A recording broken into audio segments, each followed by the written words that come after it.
Okay, today we have Gene Schanbacher, our Rotary president for the years 80, 81, 1980, 1981. Gene, glad to have you today. Thank you. Glad to be here. I like to start our interviews by getting a little background as to your first introduction to Rotary and maybe your sponsor and how you decided to become a Rotarian. And so if you'd tell us that story briefly, we'd... Okay. My sponsors were Hugh Oakley and James Garrison. I had arrived in Murray at the university in 1961, and in January of 1962, they approached me about joining a Rotary Club. I was not totally unfamiliar with the Rotary Club because my father-in-law had been a Rotarian for many years, so I was a little bit acquainted with Rotary in general. But they were my sponsors, and they impressed upon me early on about the very important aspects of it and responsibilities, and one of them was attendance, and those of us that would miss a club meeting, we'd usually get up a carload and go over to Mayfield on Monday nights and make up a Rotary. Took attendance very Yes, serious. Yeah. But I've really enjoyed being in Rotary Club. The procedure now for the presidency is different than it was years ago. Today we have a sequential orientation into the club where a person progresses from one position to another, starting with being a board member as a director usually. And it usually is a procedure of about 5 years right now, a commitment. Before that time, the nominating committee, which consisted of the 3 immediate past presidents, they'd get together and make a selection. And they'd select a person for the board. And at that time, I think the philosophy was that you're in the club, you have a duty to fulfill, and you'll serve that duty. And they did not necessarily consult with the person ahead of time. Okay. So the first time I knew I was going to be elected to the board was when everyone else in the club knew it. It was just announced at the meeting. And a couple of years later, the same thing about vice president and presidency. They nominated a person and they expected you to serve. And that did have some merit in that they could select people who might be available at a given time. When you get started in a sequence, sometimes a person will have some obligations or something that it may not be a good year for them to serve in a certain capacity. Right. So it did have some merits, but it did call upon everyone to, when they were called upon for a duty, they were expected to do it. Right. And so that's one of the ways I got involved in Rotary. That's very interesting. Yes. That's neat. Looking at your year's experience in Rotary as president, I noticed that the international theme that year was "Take Time to Serve." And do you remember who the international? Yes, the international president was Rolf Klarich, and I believe he was from Finland. He so happened to have had a little handicap, and he walked with a limp. Now, I do not know exactly what was polio or what the cause was, but that year he pushed care for the handicapped, and we had gave a special award to Joe Jackson that year for the handicap award. But he was a president, and speaking of him, he was a pretty much down to earth person, I think. But that was his theme for the year. I like reminiscing about the people, and Joe Jackson, when I became a member, was an integral part. You might tell for future reference a little about Joe. And yes, Joe was connected with the university, and he was our pianist, and he would come and play. And even when he became quite ill, he still made an effort to come, and I thought that was very honorable of him, and very diligent. He took an interest in his Rotary Club. And I think the Rotary Club took an interest in him, yes, too. He was near and dear to everybody's heart while yes. he was there. Looking at some of the things that were done while you were president, established the archives at Murray State Library. Yes. Could you explain that a little bit? Yes. I felt when I became a president, the past district governor, Bill Robertson from Fulton, he says, now this is your year, do whatever you need, whatever you think that you want to do. He says, don't hesitate about doing something a little differently. And maybe I took that to heart too much, because I did do a few things differently, I guess. I tried to initiate several things, and one was the archives. And we did not have very much in a past history, anything recently. And so I thought we need to collect things for archival purposes. So we started an archival committee and set up archives in the library of the Murray State at that time. And this, quite honestly, is from that seed, because we continue to have an archive committee, and the archive committee continues to search for ways to serve, and the committee... I guess, and here we are, a part of it right And here today. we are. That's yes. exactly right. Yeah. I also see that the ham breakfast was, and that is one of our staples at Rotary, one of the things that every president and I have talked about so far. You might explain Yes, that process. I thought that we needed some other projects, so I appointed an ad hoc committee to study projects, and there were a lot of ideas, and Joe Belcher was the one that he said, why don't we do a ham breakfast? And so we worked on that, and we established a ham breakfast. Of course, the first time we held it was down at Rudy's restaurant off the square.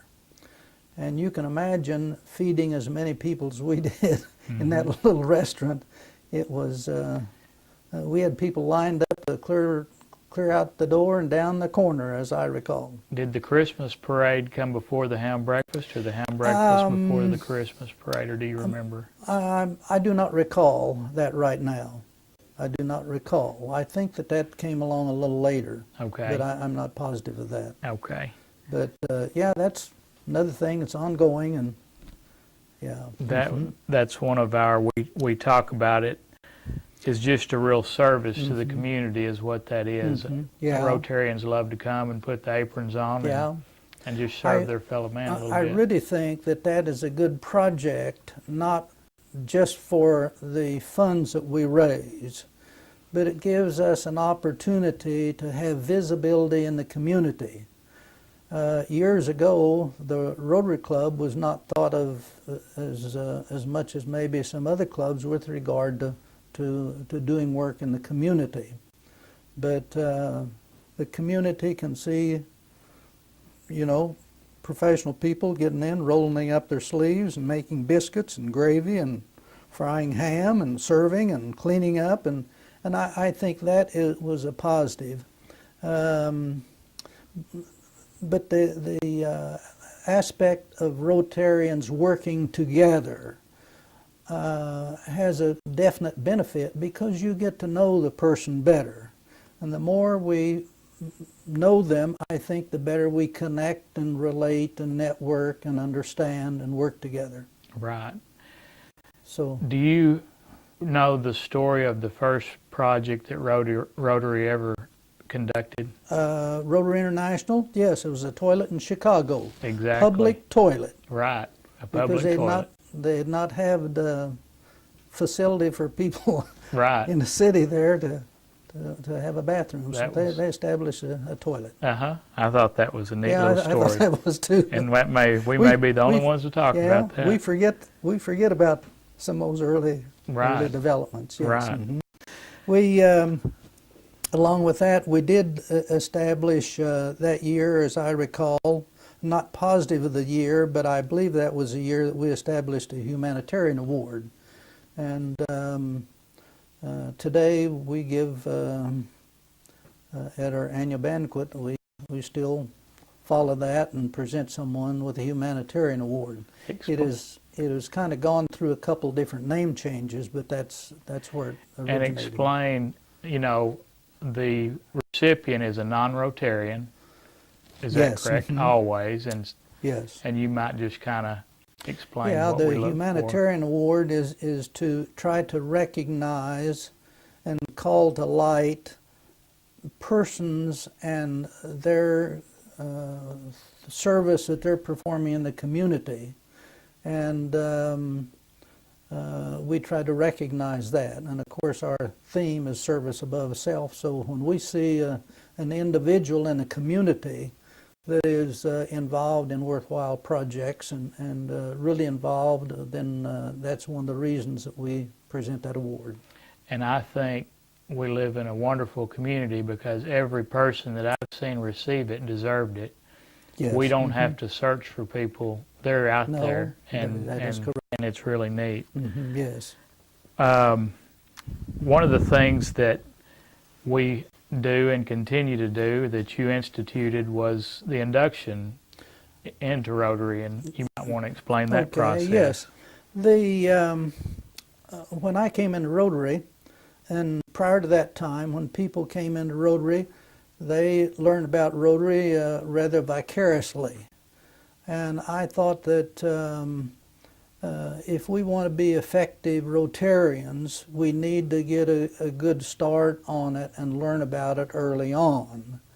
And so I set out to develop a program to do that. And the first program that we set up for new Rotarians was a 2-night, 2-hour each session. And we had, I think, about 8 or 10 presenters. Well, it's pretty difficult to organize and get together that many people at different times on 2 different occasions. And so we have kind of condensed our program, and we have usually 4 to 5 presenters, and they present a bigger block of information, but we're covering the same amount. And after we had gone on a 2-night session for several years, then we went to a 1-night, and we still kind of hold to that. But it does 2 or 3 things. One of the main things is to give a new Rotarian a kind of a head start or a jump start. It also gives information to the new person so that they know what they're getting into and to determine whether or not they can fulfill those responsibilities. And we have had some that we've had orientation program, and they said, my job will not permit that kind of a time frame. And they said later on, maybe that individual may be able to have a schedule that they can work with and work Rotary in. And so some of those persons, there's been some at the university who said, well, my class schedule doesn't fit that for Thursday, I've got class. Well, later on their schedule was such that they could attend. And then we've had some that were business people that says, I'm going to be on the road on Thursdays and I cannot attend. And so maybe 6 months later, they came into Rotary because they'd already been approved and their schedule permitted that, where they could really participate. And we keep trying to revise the program a little bit, the indoctrination. And that indoctrination is serving, I think, very well. It also has attached to it, part of that program is a weekly program, a program at our weekly meeting, where we introduce the new person or person. Usually we have from 2 to, we've had as many as 6 or maybe 7 at one time. And they have an opportunity to tell about themselves so that other members of the club will know more about them and consequently work with them. And it's kind of interesting that we have people that have made some very direct connections just through that particular venue, because one person may have had a certain job in a certain part of the world. As we may recognize not very long ago, we had a person in Rotary that's been in just a few years, and another person coming in, and they served in the same, I think, island in the Pacific, at the same location. And so they have something there in common. They can network that way. As a matter of fact, when I was in the Air Force, I went into flying training as a pilot training. And when I was stationed at Lackland Air Base in pilot training, I think the same time, Tom Auer, another former president, he was in a different class at a different program. He was in the, I believe, an observer program. But we think that we were on the same base at the same time. But, you know, you relate with people this way and share with them, and I think that's a great part of Rotary. And one of the other things about our what we call induction ceremony, when we have the new Rotarians at our club meeting, we invite their spouses. And their spouses have been a part of it. They're a guest of the club. And the spouses learn a little bit more about Rotary and what they can expect from their husband or wife. Right. But that's a good program, been ongoing, and that's one I'm very proud of. Did you introduce the induction ceremony at Rotary? Yes. Okay. And yes. that was during your presidency or just sometime along the line? I believe that was done during the latter part of my presidency. Okay. But anyway, we established that. I devised the program and put it together, and that's part of the Rotary Information Committee, and I've been a chairman of that committee, I think, since 1981. Okay, since so the year after you were president. Yes. I look here also at the Rotapatter Bulletin, and this kind of goes the few presidents that I've interviewed so far, we all talk about the Rotapatter and the awards that we get at district conference every year, although I think they give it to us every other year so that we won't dominate that. But I see that you were instrumental in developing the format for our Rotapatter. Yes. If we look back, prior to the time that I had was president, we had a Rotapatter, but it was a mimeographed single sheet, one side, a long 8.5 by 14. and you know what the mimeograph looked like at that time, or maybe you don't. Vaguely. But it was a very, very poor image. Mm-hmm. And I was convinced that when I became president, I was going to have something that was a lot more serviceable and looked much more professional. So I set out to accomplish that, and I did all the design work on it. And the design integrates a gear tooth as it fits in with the rest of Rotary. That was part of the motif that I used. And of course you've got the Rotary wheel. Right. But the overall design, the heavy design around that, is an image of an actual gear tooth. And the front and the back carries information that is consistent pretty much for the year, Mm-hmm. where clubs meet, where different clubs meet, where we can make up, has officers and Rotary International and theme and things of that nature. And then on the back has all the committees and their assignments. And the inside then is different for each week. We had their general settings, and at the very beginning, I had part of a gear tooth on the inside for each heading, and we had then that was to represent the different topics that were part of our program each time, and so that was a general design and motif. But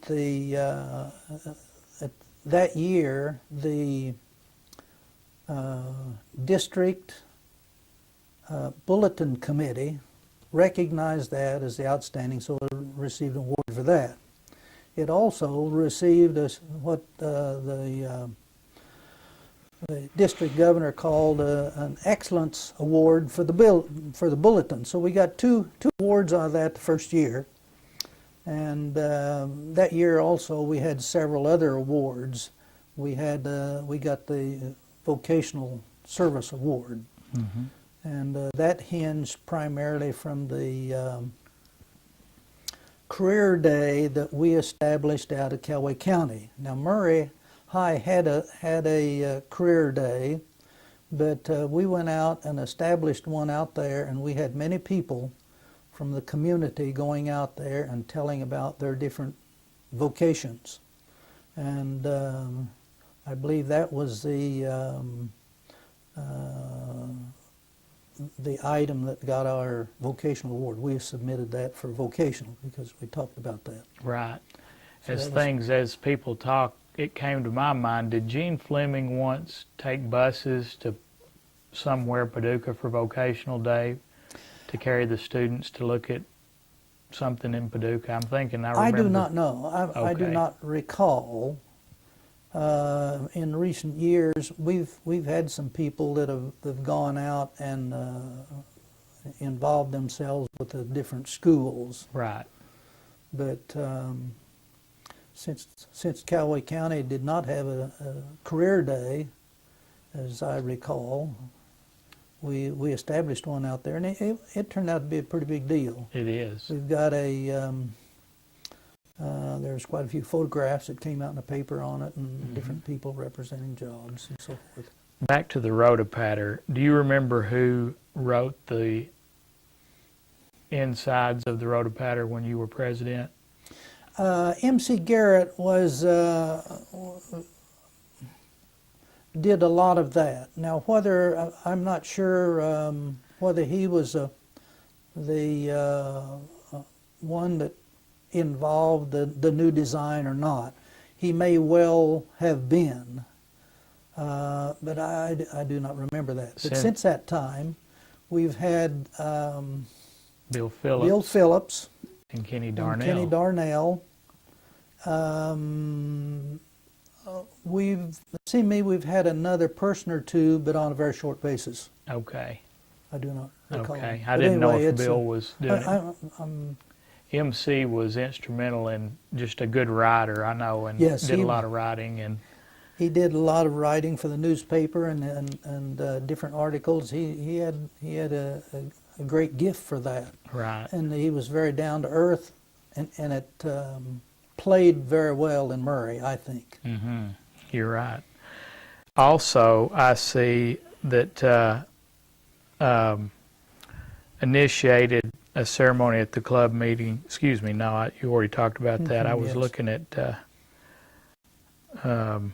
sponsored Paco Jobson for Rotary Foundation Scholar.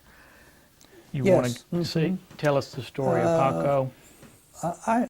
I think a couple of the things that I'm most proud of as far as being a member of Rotary and in the international picture, I think that our scholarship program is outstanding because over the years, time and again, people that have been a Rotary scholar has many times gone back to their home country with a different attitude, and some of the times even in government.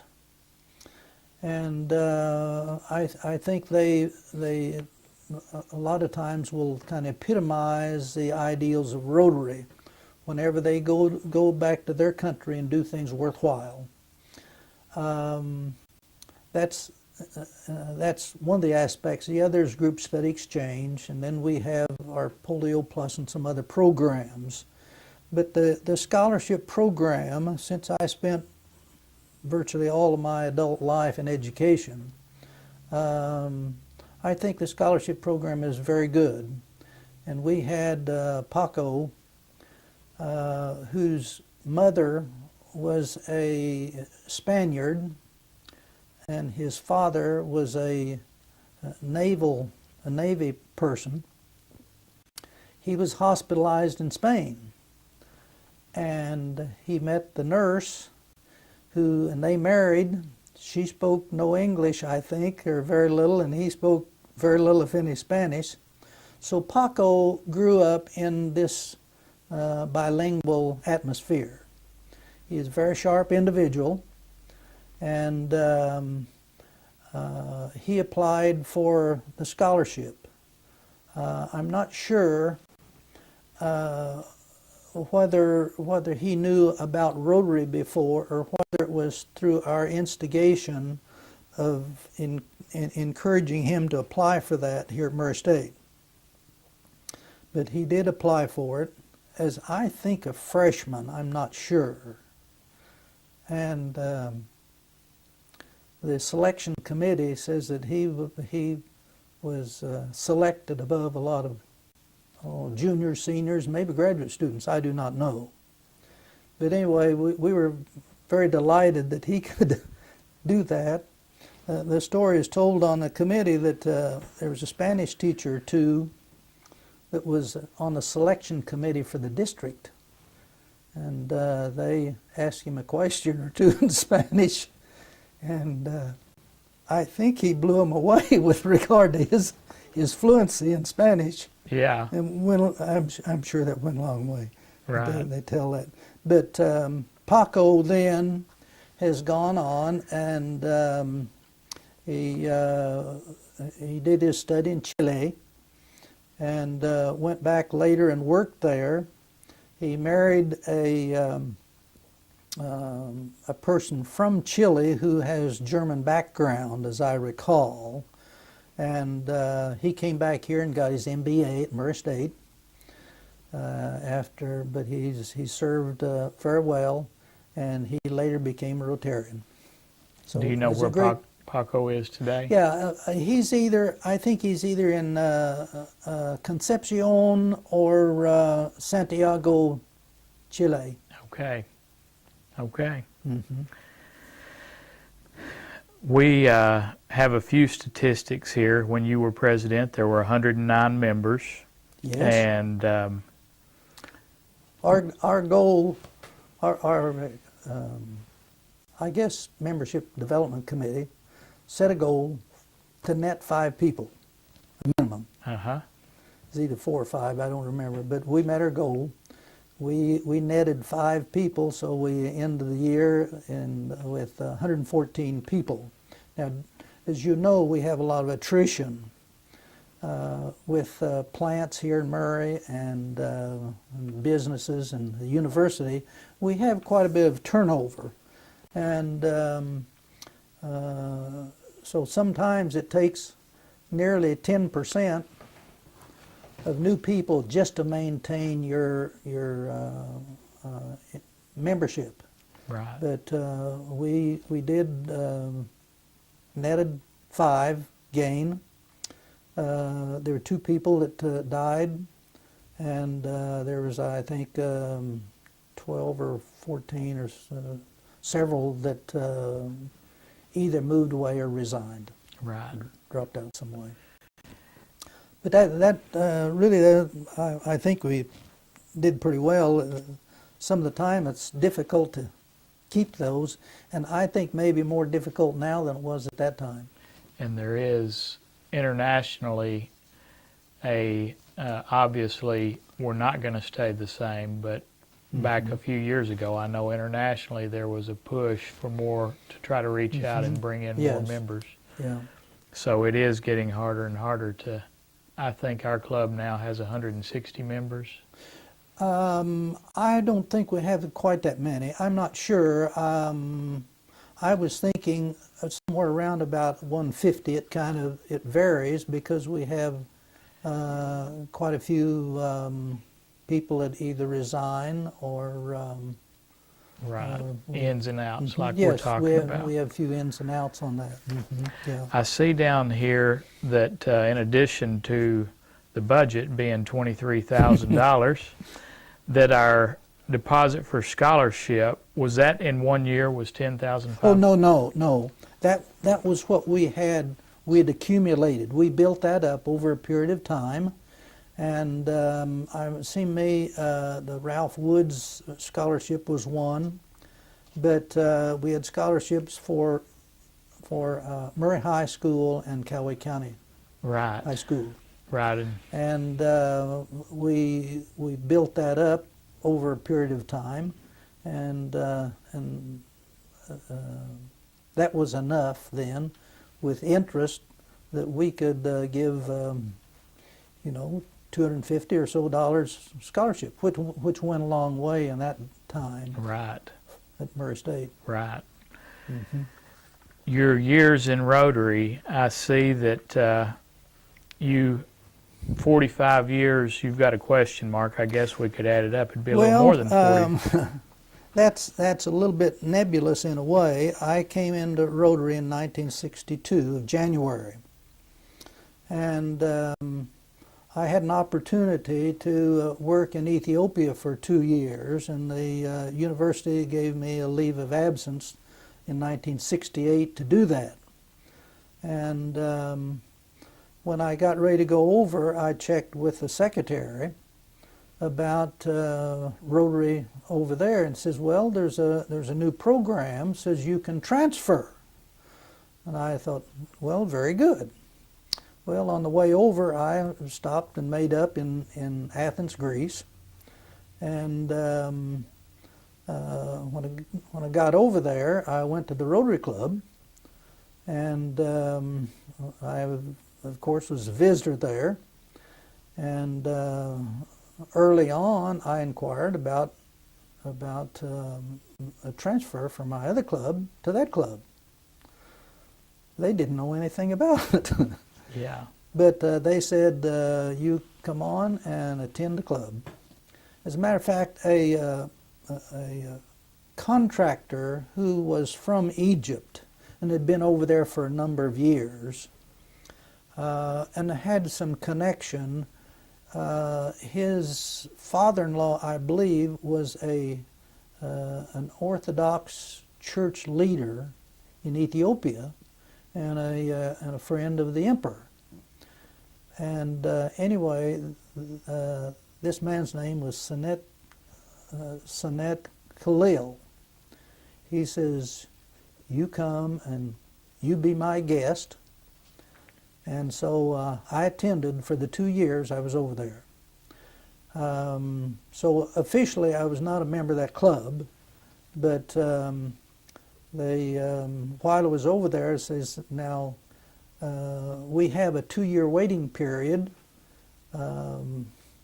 before they take a person in. So if we think it's difficult to get in Murray Rotary Club, Right. it was altogether different over there, because that was kind of a probationary time, because in a lot of countries it's a little more of an elitist society or organization than it is here in the U.S. Did they speak English? Yes. Club? Oh, yes, yes. Okay. Generally the world over, well, I say the world over, many places, even in countries where they may have several different languages, English may well be the language of business and industry and organizations. So I've been to a lot of different, number of different places. And as a matter of fact, when I was in Athens, I went in there and a person took me under their wing. And when they started, I thought, man, it's Greek to me. Of course it should be, you know. Right. But there was a couple people that could speak English, and they took me under their wing and told me what was going on. It was great, you know, great experience. This is Rotary at its roots, I think. Right. But anyway, that's part of my experience in Rotary. Then when I came back, I got back in the Murray Rotary Club. Mm-hmm. And I've got, I believe, a total of 43 years of perfect attendance. That's the most impressive number I've seen. Yeah. I don't think that there would be very many Rotarians that could say that. Well, no, they used to have in the Rotarian magazine, they used to have a list of people that have been in their club for 50 years, you know. Mm-hmm. And or at least, you know, they had milestones, I think 50 years of perfect attendance. I did not start out to necessarily develop that particular strain, but When you're willing to visit other clubs, that keeps that attendance perfect.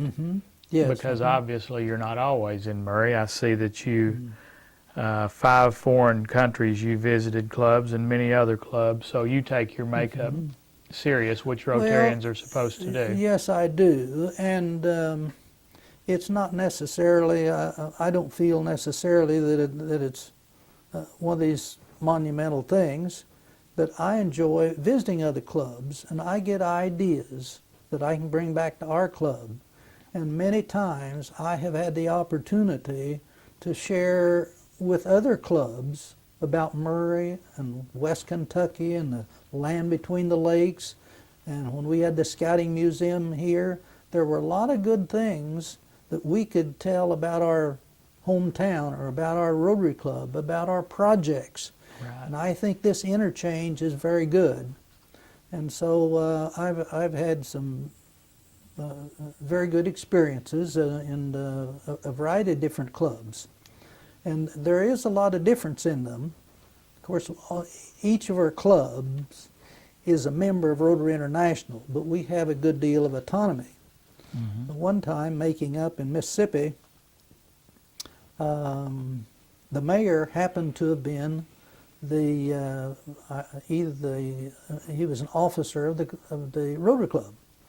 And when I called to find out, you know, for sure where it met and to verify that, and he asked several questions about my name and how to spell it and this sort of thing, and I thought that's kind of odd. Well, when I got to Rotary Club to that meeting, and I had indicated to him that my wife was there, and says, "Oh, she'd be welcome." Is that should be at all places wherever we make up in the U.S. and most other countries. But anyway, when we got there, this mayor presented us with the key to the city, and I thought that was unique. That is nice. That's very But nice. And foreign countries, it's I've been in and out of Guatemala and Costa Rica a bit, and some of the customs they have and so forth is very good. Mm-hmm. You may go someplace and the price of the meal is much higher than it is in Murray, and yet another place you may go and says, "Come on in, you're a guest of the club." Right. So there's a lot of different experiences, and I think we relate that. Right. As a matter of fact, to show you connections, when I was in Ethiopia, I was on vacation and had going down to Tanzania. That's where the president is now. But anyway, I was going down there, and the shuttle bus picked us up in Nairobi because we had stopped there. A man came on board the shuttle bus with a Rotary pin. Either that or I had my Rotary pin on, one of the two, and we started a conversation. We ended up traveling together to some of the game parks in Tanzania, and then they were on a, I think, third or fourth world tour. So, but anyway, he was going to be coming through Ethiopia, so we invited him to come to our house. So he came to our house and stayed at our house and ate with us, and just the idea of spotting a Rotary lapel pin was a connection. Right. And the great memories that I have from that particular encounter. Right. That's neat. Mm-hmm. I see that you received the President's Award in 2001, 2002. The presidents of each year at our banquet, they have liberty, I guess, of giving awards whenever they want. Right. And Tom Auer presented me with that, and I thought that's neat. Uh-huh. A deserving award. Yes. Mm-hmm. And you were awarded your Paul Harris Fellowship in 1990, the year 1991. Yeah, 1991. We were meeting out at the Kentucky Lake Lodge Mm-hmm. and State Park, and there was three of us that time. Dan Ferris, Right. and Stu Poston and I, we received that. And mine was given as a by the club, Right. and that's For That's service, neat. past Yes. president is Yes. seated, and then Yep. the club can continue to do that if they. yes.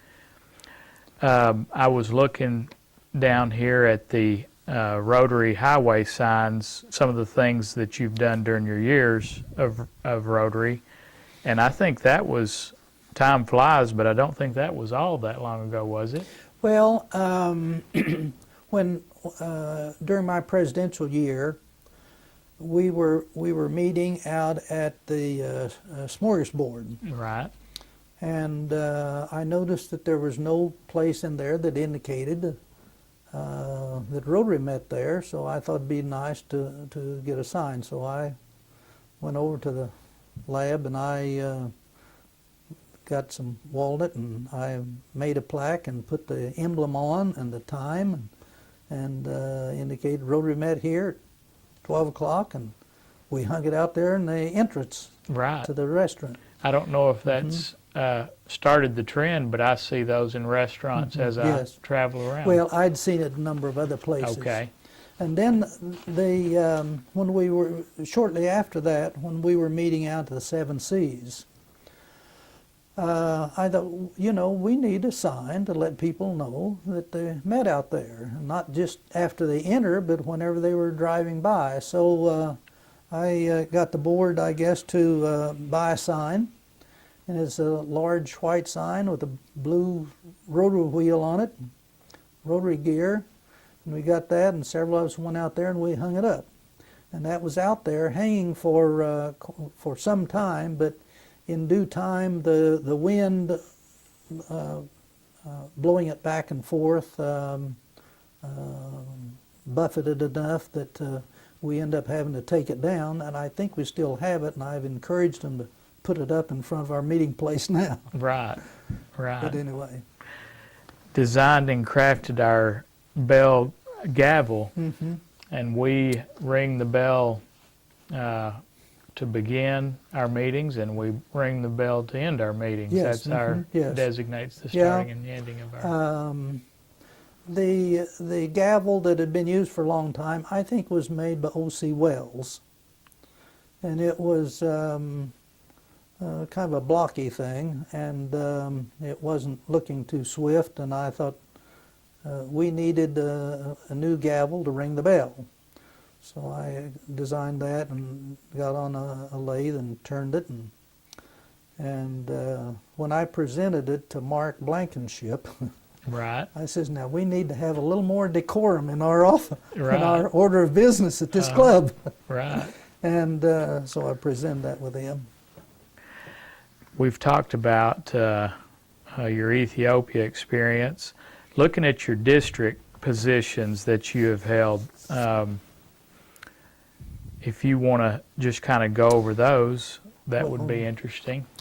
The most, the one that caused me the most work was being co-chair of the district conference. In 1982, that was just a year after I'd, less than a year after I'd left office, I guess. And Bill Robertson was a district governor, and he wanted it held in Murray. So the Curris Center was under, the student center there on campus, was under construction, you know, prior to that time. And I went out and procured a date and got an assurance that we could meet there. And it turned out very, very well. Now, right at the, shortly before the conference was to meet, Vice President approached me and says, we've got some alumni come in here and says, we'd like to use that. Can you change it some way? I says, if you want to tell everyone in this district, 2/3 of the way across the state of Kentucky, that they can't come here to the student center, I says, feel free to. So they end up having it out at the Expo Center. Okay. And it worked out very well. They had a Western night. It worked out very well. But the district conference is a lot of work. Right. But as far as it you came know, off very, very well. Is that the only time district conference has been held in Murray? To my knowledge, I don't remember it ever. yeah, it could have many years ago when, well, I started to say Boren, but Boren died, and also he did not have a conference, I don't think. And so I don't believe Waylon Rayburn or Nat Ryan Hughes, either one, and so that's the only one held in Murray. Right, the only one I've ever heard of. But I think it was really very successful, because we had people coming from other parts of Kentucky, central Kentucky, and Right. coming in here, and they'd never been this part of the country. They'd never been on Murray State campus, and I think we won a lot of friends from Murray Good. and from Murray State through that particular venue. Right. I notice here that you were named District Rotarian of the Month in December of 1981. That is quite an honor, something that I don't think we do anymore, do we? Do we still? No, I do not know. Bill Robertson, he had Rotarians of the Month, and earlier, during my tenure as presidency, he presented that to Forrest Pretty as a, and I do not remember what date that was, but he was Rotarian of the Month for the district. Right. And then in December, I was kind of surprised when he showed up and presented me with that award. So Yeah. that's neat. That's a lot an of neat honor. experiences we get in Rotary. Right. But that was, yeah, that required more work and a lot of satisfaction out of it, I think, and that's true of, you know, the things we do a lot of times. But I've served on several different committees I was Other gonna. than that, I remember I was on the selection committee for district governor one year, and that was a neat experience to try to select someone that's Right. going to be district governor. Yeah. But anyway, yeah. Do you have applications for that position? How do we go about selecting our district governor? That is usually done through the district governor's contact with the president of the club. Okay. And they usually announce anyone that is interested in submitting or nominating someone. They have a particular time frame for that, and of course it's you have to be district governor elect for a year, and so it's at least a 2-year or 3-year commitment and Right. process. And a yeah, time-consuming yeah. commitment as well. Yeah, I had an opportunity to serve as bulletin on a bulletin committee for the district, and it's interesting to get a copy of all the bulletins from the different places they're sent to you, and you look them Evaluate. over, and yeah, you get ideas, and you can share ideas, and so that was kind of a neat experience. I would imagine ours was probably a good model for other clubs. I've never seen a better bulletin than what we have. Have you? No, there's some nice bulletins out there, and then there's some that are, pretty common. Right. But every once in a while you run across some that a little bit different. Generally speaking, do clubs have as much fun as we have? Well, now that doesn't necessarily show up in a bulletin. Sometimes, sometimes it does. Yeah. Well, I've been to some clubs, visiting clubs in which they have fun, and now some of them are kind of rowdy, Okay. but some of them are really quite blasé. Right. And one of the things about making up, when you make up in some club where you've never been, I've made up at several of them in which they did not have a program. And so guess who was the program? The visitor. Yes, the visitor was programmed. Right. But at first I thought, this is kind of weak on the club's part not to have a program, because Murray has been a very organized club. I was very impressed with that when I first came into the club, and we were getting ready to get people to serve as chairman or on different committees.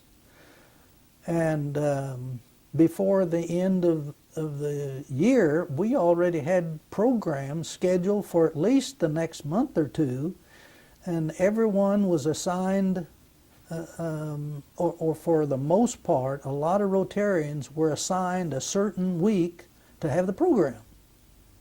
And so you either had to present a program or get someone to give a program. Right. And but I've gone to some clubs in which they had no program, and then you're it. But it turns out that there are a lot of things that you can do to integrate a program telling about your club, the projects you have, and the things that are being done in the community, and sharing ideas about a variety of different things. So In a sense. at first I thought, I'm not prepared to give a program. Right. But the next time around, you think, well, we've got, and if you remember all of our projects and some of our committees and the things that we have done and the things in our community, you can make a program. Right. It's not difficult to do. And just in a funny kind of way, you don't have to reinvent the wheel. No, no, no. The that's Rotary right. will, because Yeah. there are good projects going on. Yeah. If you get those ideas and share them, then Yeah. As an example, you can make almost a whole, well, not maybe a whole program, but a big chunk of a program just telling about the ham breakfast and the Christmas parade. right. You know, and its impact and that sort of thing. And people like to hear that Yeah. story. And you can also talk about Rotary International programs such as Group Study Exchange and our Ambassador Scholarship Program and Polio Plus and Right. 3H and all these programs. And you can do a lot about it.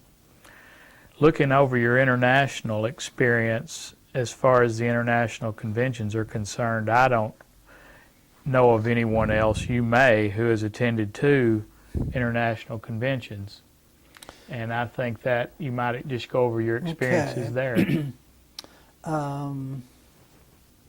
Yeah, I think I'm sure that Vernon Gant has been to at least 2. We've had people in the past that may have been to more than that. I do not know, but it's a great experience to go to an international conference. You can see different people from different countries and their costumes and their customs and the sharing of ideas, and so many of them will bring things from their country that may be, lapel pins of something in their community or their country, and they exchange a lot of those. Right. And the different venues that are presented there, you can learn a lot about Rotary all over the world, unlike you can reading it out of some magazine or maybe someone else telling you about some small part. Right. And so you can really get involved in the big picture of Rotary going to one of those. And I think every Rotarian, if at all possible, should go to one. Yes. It's just phenomenal. On a little side item, when I was going up there, I went down here at the local popcorn place, and I got a bucket of popcorn. I took several of them, in fact, to give away. But I took one, and I was fortunate enough to catch the international president in his office there. Right. And I went in and presented him with Murray popcorn, blue ribbon popcorn. Right. Presented that to him. Brings to mind our fellow Rotarian Ed Chrisman, Yes. who was owned the company that put out the blue ribbon popcorn. And do you know the story about? He saw, I believe it was Scott Carpenter, one of the astronauts, and tried to get it put on the moon. He tried to get his popcorn. He is a great promoter and a great Rotarian. He was. He really was. He really was. But the international conference, it is really very neat, and they have exhibits for a lot of the things you would normally maybe expect in terms of literature and this sort of thing. But they have exhibits of different projects going on. Some of them are kind of inventions.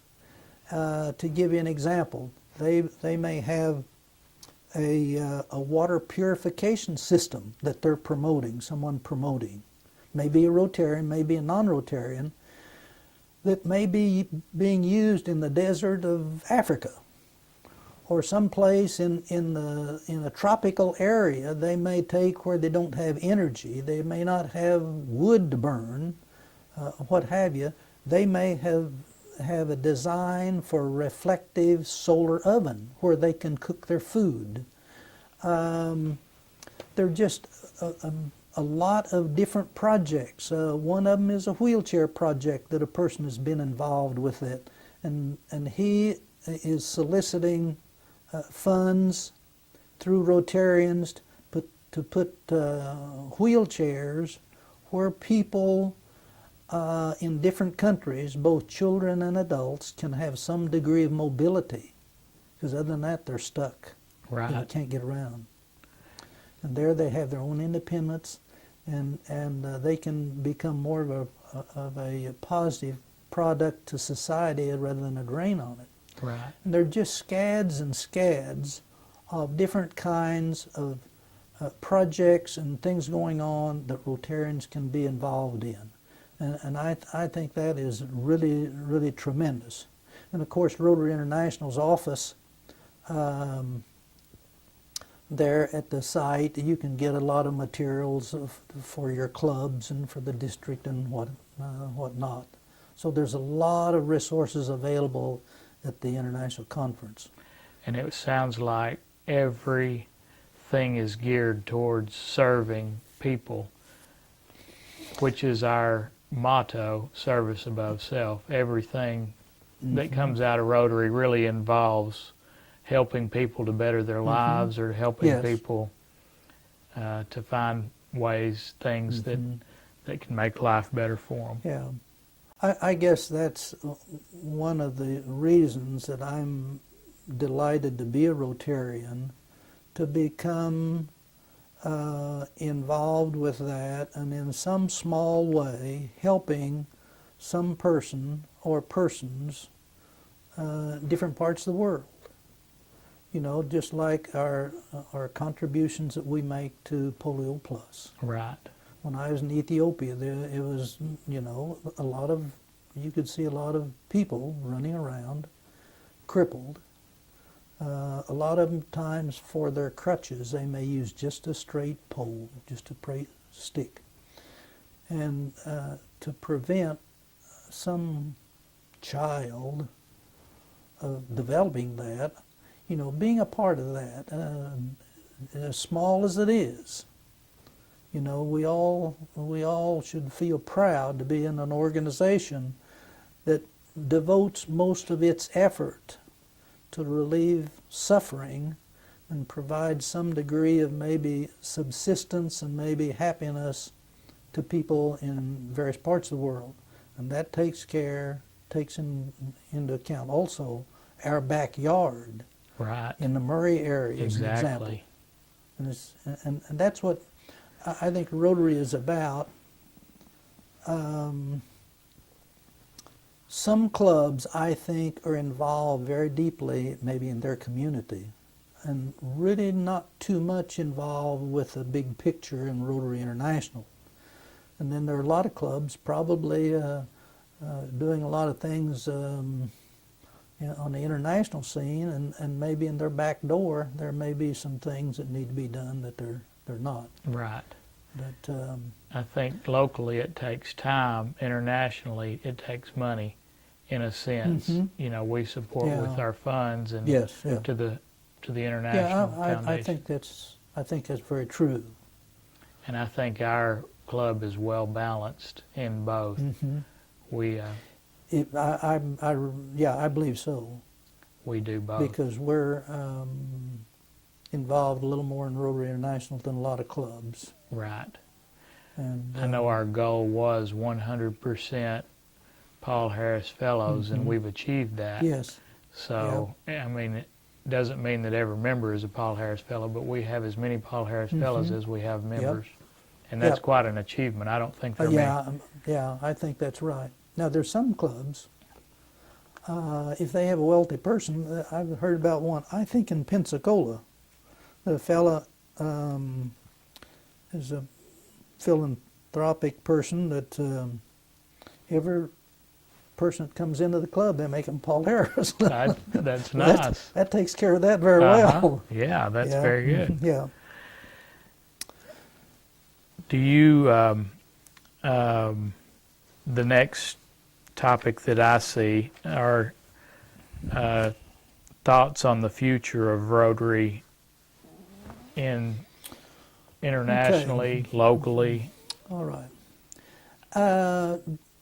I guess generally I'm pretty optimistic about the future of Rotary and Rotary's work, because we have a lot of young people that are much more capable than a lot of us older people, because they've had a technology, they've grown up with technology, and not only mechanical technology, but intellectual technology, I think, in a sense.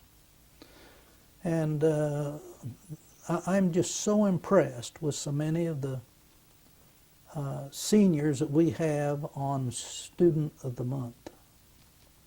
Right. That are, you know, and we hear a lot about the ills of our society, and we have a lot of them. But it's encouraging to see these young kids coming out of high school that have a vision. They've got the tools, mental tools, to do so much with. And so I'm optimistic from that point of view. And also, we have a lot of Rotaract clubs and for college people and Interact for high school. Right. And I think that is very good to have young people that are involved in that make a feeder line to our clubs. And in that line, I'm optimistic. But as we look the world over, Rotary is having to work pretty hard to maintain the membership worldwide that we have. Now in the U.S., our membership is declining slightly. In a lot of parts of the world, they are increasing. So in the U.S., I think this is a challenge for us. Also, I think that the world's problems, there's so many of them, and some of them so deep, whether they're political or whether they're economic or whether they're technological. I think that we have so many problems, it's difficult really to solve them, even as big as our organization is. Right. So I think that there's challenges there from that particular point of view. And of course, I think that the political, and I don't know, to some degree maybe religious, in other words, political and religious beliefs, Right.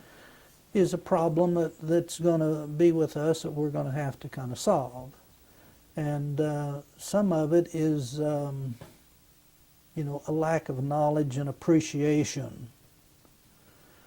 Because, you know, some groups will get in the way of progress because they really do not know the ramifications of what their actions are. And it impedes a lot of the progress, I think. And that's difficult to overcome when people are ingrained in a particular idea, whether it be political or religious or some other. Those are pretty difficult to overcome. And I can relate to some of them pretty deeply, pretty well, when I look at some of my students that I had in Ethiopia, college students. They were very select, a very select group to be in college. They had when they got into college, essentially it was free education for them, but they did have to serve a year of national service, someplace where the country would need their services. But it's kind of interesting that if a student had a family problem in which someone from a different tribe maybe or different background caused harm to his family, he may drop out of school to go take care of the situation. And I do not know for sure whether that was necessarily revenge or their belief of an eye and eye and a tooth and a tooth or what. But here they had a rare opportunity for an education, and they may drop out of school just to, to take care of that situation. Right. Now, some of them would come back, but some of them may not. Right. But you see attitudes and how difficult they are to change. Right. Rotary ideals cross over those boundaries, though, and in Yes. these clubs that are planted in these Yep. in these opportunities we have for exchange students, and Tremendous. it is just to share Yeah. that. I think our club could maybe profit more by having high schoolers on some exchange programs, and also some of our adult members. We could do some things on a short-term basis. If we have an expertise, you remember Howard Titsworth, a dentist. He went to another country on 2 occasions to volunteer. And of course, he had some Rotary assistants to do that. And I think there are a lot of things that some of our people could do. Right. Yeah. On more of a short-term Yes. mission, if Yes, you want to call it that, That's where it's correct. doesn't get into. Yeah. Mm-hmm. Well, is there anything else, Gene, you'd want to talk about here before we close our discussion? No, we've covered a lot of ground. I think we have covered a lot I of ground. think, but it's a delight, and I appreciate very much your leading this discussion. I've enjoyed part of it, and I want to thank you. And I just think you are one of the strong symbols of our club, and I appreciate you and all you've done for the Murray Rotary Club. It's been, in looking, I know that you've done a lot, but in having an opportunity to go through and talk with you, it really brings it to light, and hopefully generations to come will be able to see this and like you say, be able to glean some of these ideas and carry on the tradition of Rotary in our community. Very good. Thank you. I've been fortunate enough to stay involved with Rotary, and I try to attend board meetings frequently, keep track of what's going on if I Right. can. Yeah. But I enjoy it, and it's a part of my life. I look forward all the time. But one of the things, I guess, when I joined Rotary, I guess I did not think of the value of meeting different people in Murray, because I was involved at the university, and most of my daytime and my activities was with different people in my department or college, and other than my church, I didn't have an opportunity to do very much in the way of interacting with other people. And when I got in Rotary, it just turned that around. And here lately, I've thought many times how many people that I have met here in Murray through the Rotary Club that I would not have known otherwise. And I really count that a high key. And I think that is really why Rotary was formed to start with, was getting people, leaders together, and together we can go far, and it takes togetherness and working together with people. And I think, that was Paul Harris and his founding fathers of Rotary. They understood that, and that's the whole. Yeah, I think that they understood part of it, but I don't imagine they envisioned some of the progress Right. that the Rotary has made. Right. Truly. Right. Yeah. Well, it's been good. Very Thank good. you. All right. My Okay. pleasure. Uh-huh.